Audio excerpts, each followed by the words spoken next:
On a en 1926 un certain nombre de trucs à dire. Je suis très content de faire cette vidéo. Euh, je vais commencer par tout simplement les naissances, juste pour dire un truc et comme ça c'est fait, je passe à la suite. En 1926, Marilyn Monroe et Jean Poiret sont nés, respectivement le 1er juin et le 17 août.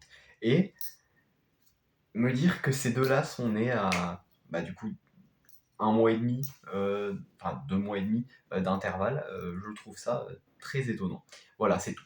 Je vais passer tout de suite sur la partie cinéma pure et dure, on va dire. Comme ça, je suis débarrassé de cette partie-là et c'est bon, c'est fait. Donc, niveau cinéma, il y a un certain nombre de news, comme je l'ai dit, quelques trucs un petit peu intéressants. Déjà, le cinéma fait enfin son entrée dans l'enseignement en France, puisque on va avoir la première classe, on va dire le premier suivi d'études qui va être possible à Paris, ce qui est très intéressant et je trouve étonnamment un peu tardif pour un pays comme la France qui est un peu concernés par le cinéma, parce qu'on a déjà dit dans d'autres vidéos, dans des précédentes vidéos, on a déjà parlé des premières écoles de formation, ou des premières formations ouais, plutôt, de cinéma en Russie notamment. Donc voilà, je suis un peu étonné que ce soit un peu plus tardif en France. En même temps, bon, c'est pas dramatique. C'est pas dramatique. Euh, toujours en France, on a d'autres trucs. D'ailleurs, je parlais de la Russie il y a une seconde, ça marche bien. Eisenstein se fait censurer par le ministre de l'Intérieur parce que d'après eux, son film, c'est de la propagande révolutionnaire.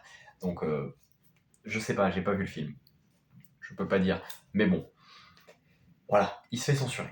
Bon, c'est pas la première fois, j'allais dire ah c'est intéressant de voir machin, mais en fait on en a déjà parlé, c'est déjà arrivé plusieurs fois qu'on ait de la censure au cinéma dans des années précédentes, donc pas grand chose de plus à dire. Euh, Après, une info que je peux donner, c'est que le premier film d'Hitchcock sort cette année, et oui, 1926, oui, oui, oui, oui. C'est tôt. Il est jeune, Hitchcock, mais c'est pas grave.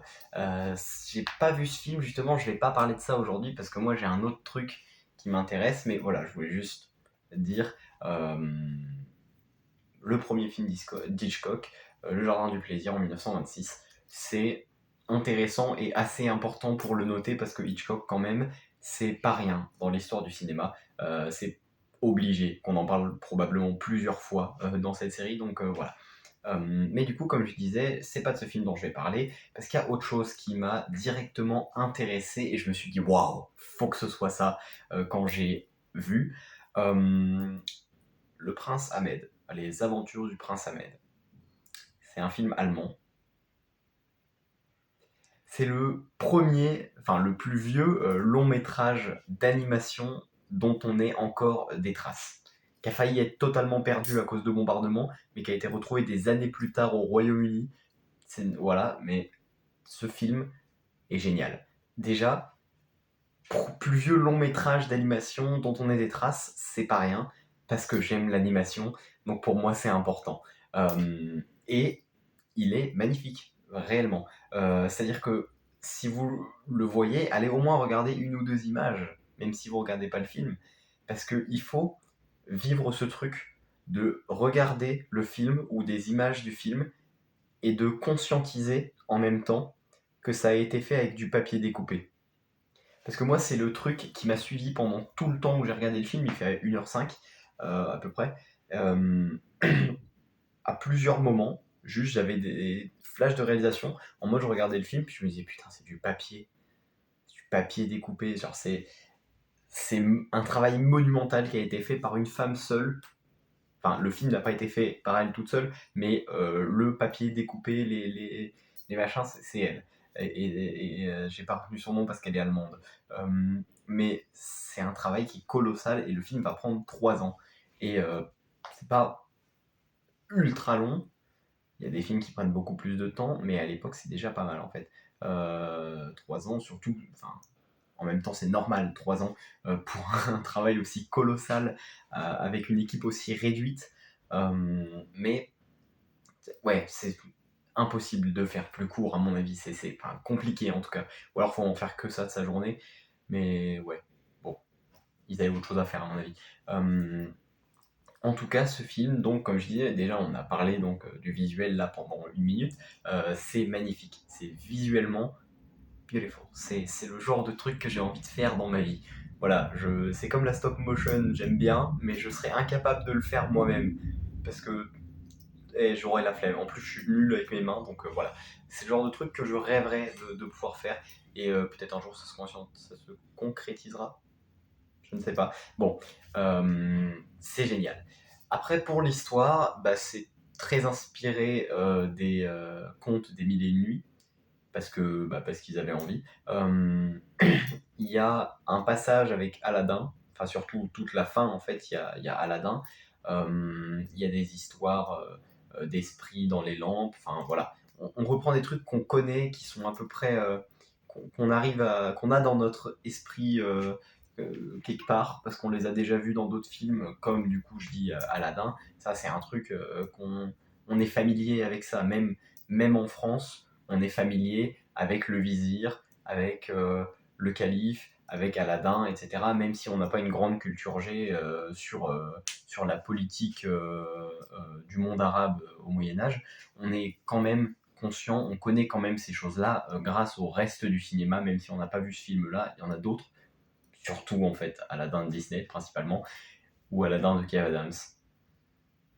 Ouais. On va rester sur Disney. Donc des autres œuvres qui nous permettent de voir, de ne pas être complètement paumé là-dedans. Voilà.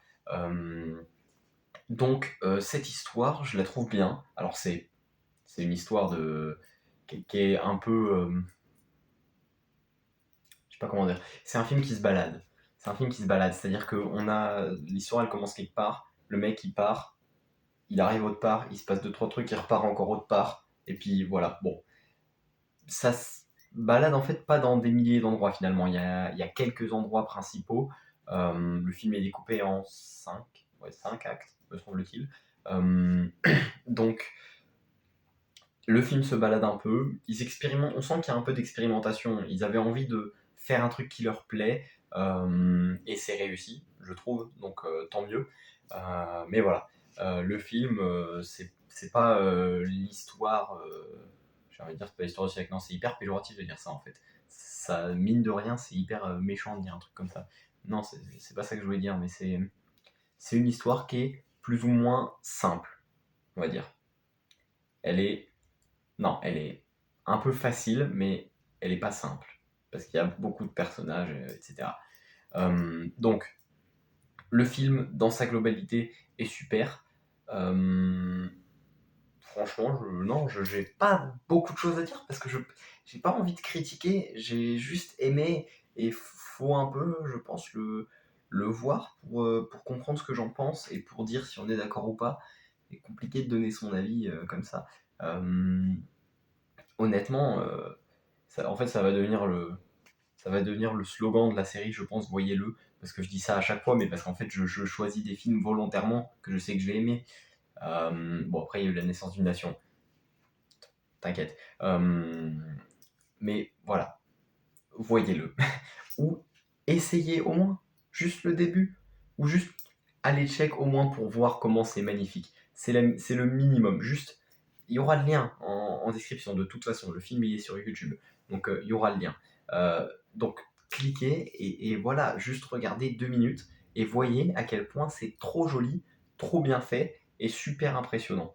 Et juste kiffez ça et après faites ce que vous voulez, continuez le film ou arrêtez si vous voulez, mais juste allez kiffer le visuel de ce truc parce que c'est trop cool.